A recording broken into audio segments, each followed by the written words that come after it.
Vamos resolver agora os exemplos 5.2 e 5.3 do livro. Aqui tem um erro, né? Calcular a densidade.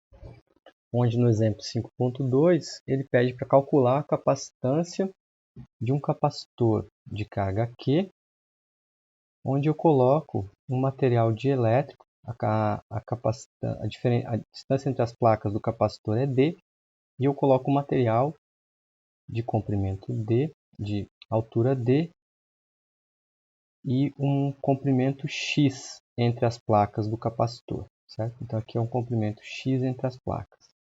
Eu estou considerando que o capacitor é um quadrado de lado L e profundidade L também. Então a área da placa do capacitor,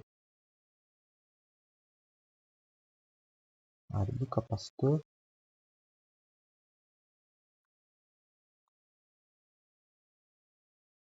chamar de A total, é igual a L vezes L, tá? Ou L ao quadrado. Okay? Então só para a gente perceber que esse capacitor ele é um quadrado.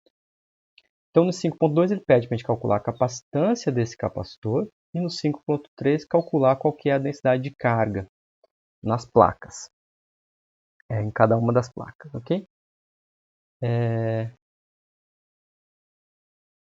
Bom, então vamos fazer aqui primeiro o exemplo 5.2.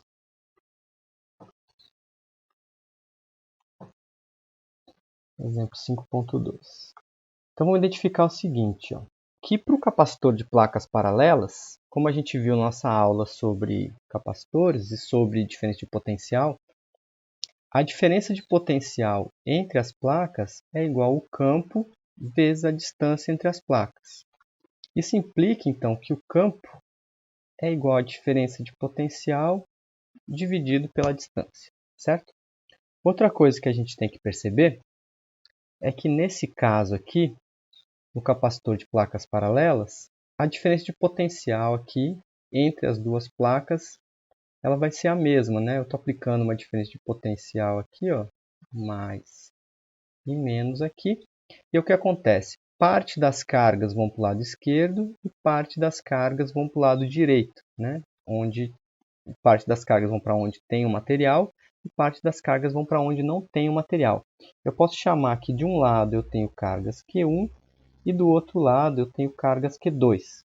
Então a capacitância desse capacitor ela é definida como sendo Q dividido por V, onde Q é dividido em Q1 mais Q2 dividido por V, que vai ser igual a Q1 sobre V mais Q2 dividido por V.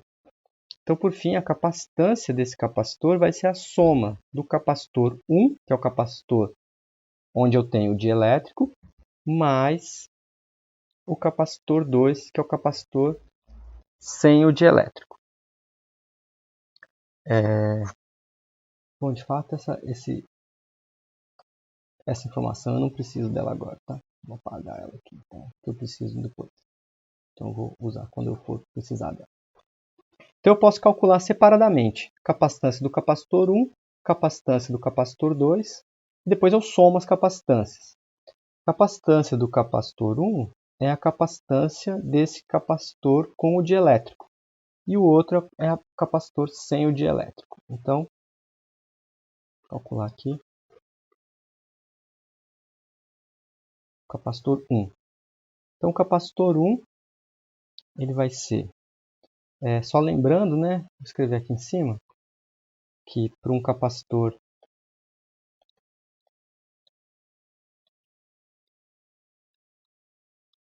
de placas paralelas, C é igual a ε0 vezes a área dividido pela distância. Então, para o capacitor 1, vai ser ε0 vezes K, onde K é a constante dielétrica, do material dielétrico vezes a área 1 dividido por D. Quem é a área 1? A área 1 é a área dessa parte do capacitor onde está o dielétrico. Então, ela tem comprimento x, certo? Profundidade L. O capacitor, o capacitor todo é quadrado, então ele tem essa mesma profundidade L. Então, a área é ε0 x vezes L dividido pela distância. Então, essa é a capacitância do capacitor 1. Do capacitor 2, deixa eu voltar o papel aqui.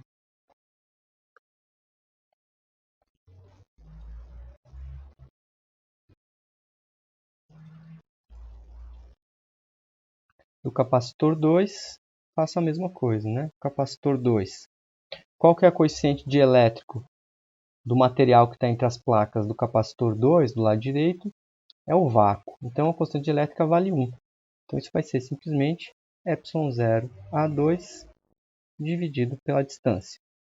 Quanto vale A2? A2 vale a profundidade desse capacitor, que vale L, vezes essa distância aqui, ó, dessa região que não possui o material dielétrico, que tem comprimento L menos X, certo?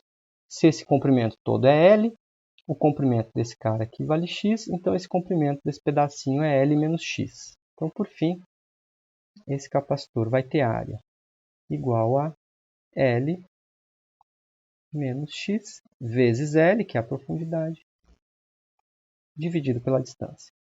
Então, a capacitância dele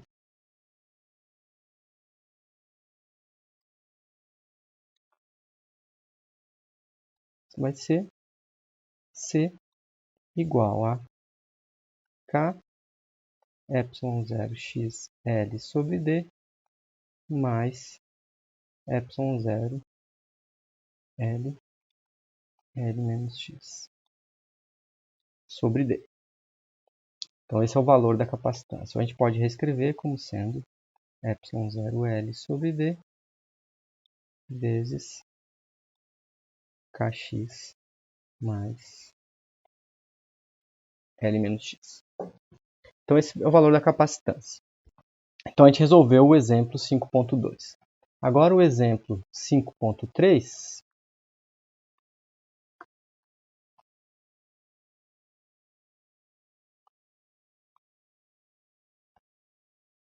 ele pede para calcular qual a densidade de carga de um lado e qual é a densidade de carga do outro, certo?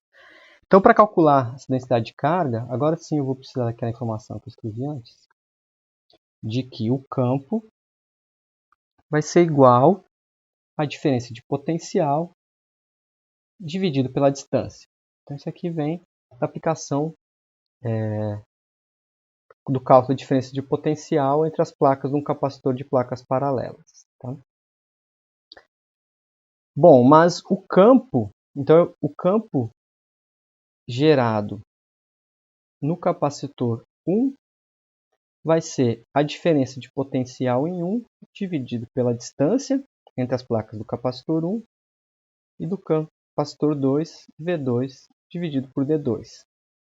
Entretanto, como eu falei anteriormente, V1 é igual a V2, que é a diferença de potencial entre as placas.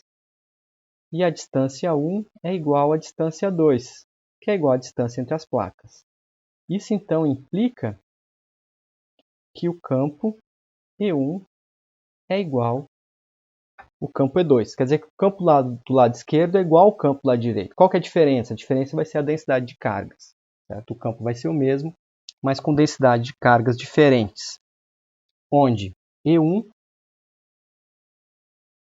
vai valer sigma 1 dividido por K ε0, que vai ser igual a E2, que vale sigma 2 dividido por ε0. Isso então implica que sigma 2 é igual a sigma 1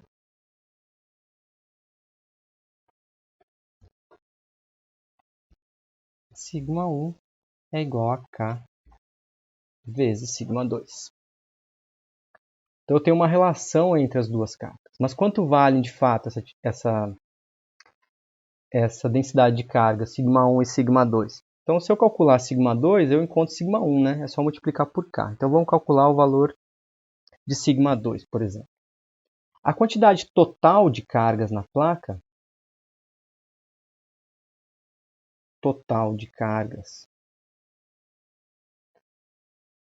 nas placas,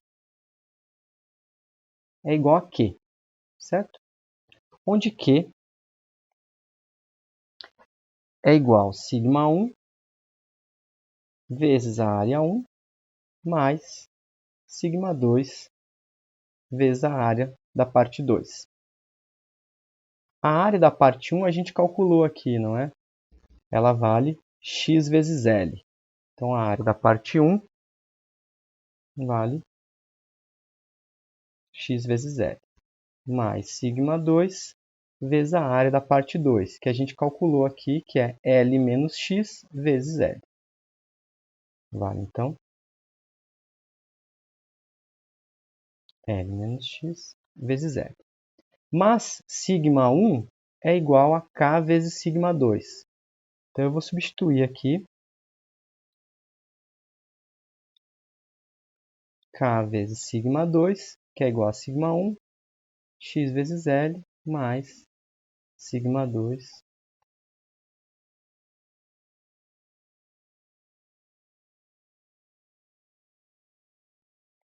Por fim, então, eu posso isolar Σ2 nessa expressão aqui. Eu tenho, então, que Σ2 vai ser igual a Q dividido por K xl mais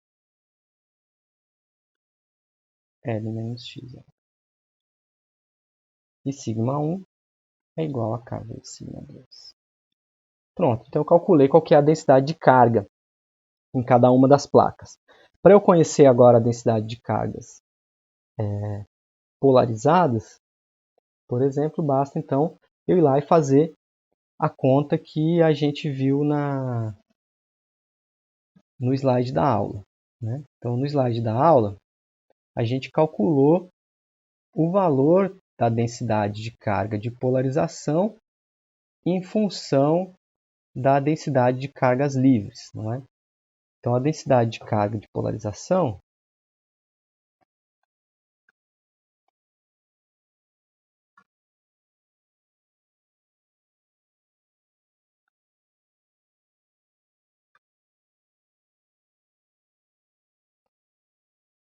densidade de cargas polarizadas, por exemplo, σp vale K menos 1 sobre K vezes a densidade de cargas livres. Então, nesse caso, a densidade de cargas de polarização no lado 1 vai valer K menos 1 sobre K vezes Σ1, certo? E a densidade de carga de polarização do lado 2 não tem, né? Porque o valor de K é igual a 1, né? Então, Σp em 2 é zero, né? Porque o material dielétrico ali é o vácuo. Certo? Então, esses foram os exemplos 5.2 e 5.3 do livro.